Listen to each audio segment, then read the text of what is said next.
My name's Wade Hornberger, and we're doing a stump grind job here in Lacombe.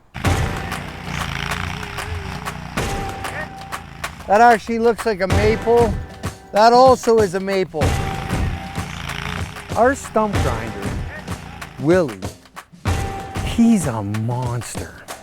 What he can do in 10 minutes, most people can't do in 2 hours or more. Getting rid of them is paramount on kind of bringing everything back to a natural setting. What ends up happening is it's a natural occurring thing that the dead and dying debris appears. All you need to do is remove the dead from the tree, and now the tree is all alive.